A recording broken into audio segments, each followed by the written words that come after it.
Magandang hapon po sa lahat. Tayo nagbabalik ulit dito sa ating munting channel, Samuel Soriano TV 29, para mag-discuss ulit ng another coins kung magkano na ang kanyang halaga sa ating mga online selling. Magandang hapon po sa lahat ng ating mga subscriber. Ay magpapasalamat lamang tayo sa lahat ng ating mga subscriber at 1K subscriber na po tayo. Thank you so much sa inyong lahat ng aking mga subscriber. Lahat po ng sumasuporta dito sa aking YouTube channel. Thank you so much sa inyong lahat. Mabuhay po kayo.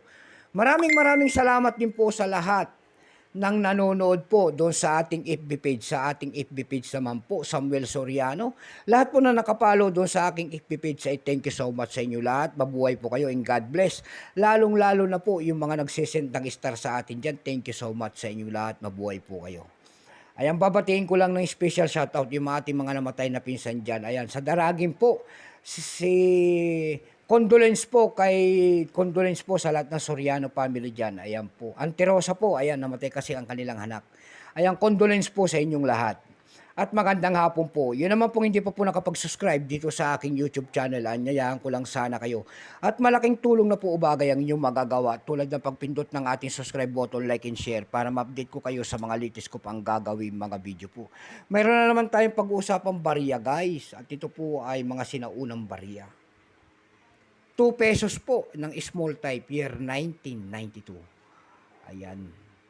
Ni Andres Bonifacio, kitang-kita pa po ang kanyang pangalan, and the Republika ng Pilipinas, year 1992, mint mark, and din pagtalikod po, makikita nyo po ang imahe ng 2 pesos at isang nyog. Ayan po. Pero ang scientific ng nyog na yan ay Cocos nocifera. Bago tayo magsimula sa ating talakayan, ayan, siselling natin siya kung magkano ng kanyang mga presyo sa ating mga online selling. Pero bago yan, kilalanin mo muna natin siya.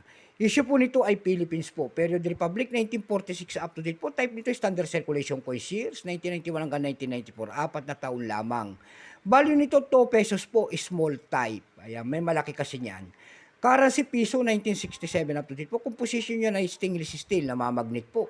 May bigat lamang itong 5 grams, may habang 23.5 mm. May kapal po naman itong 1.8 mm, hugis po bilog. Orientation nito ay middle alignment.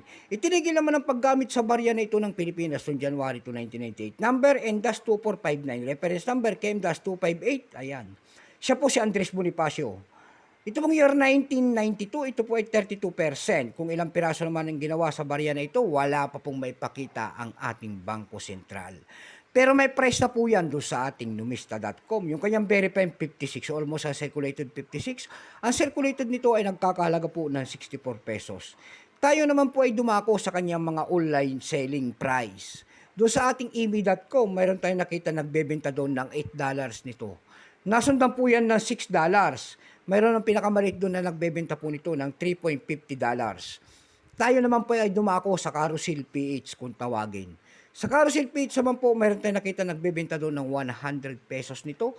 Nasundan po ng 80 pesos. Ayan lamang po ang ating may babaging kanyang presyo. Kepsi po sa lahat and God bless.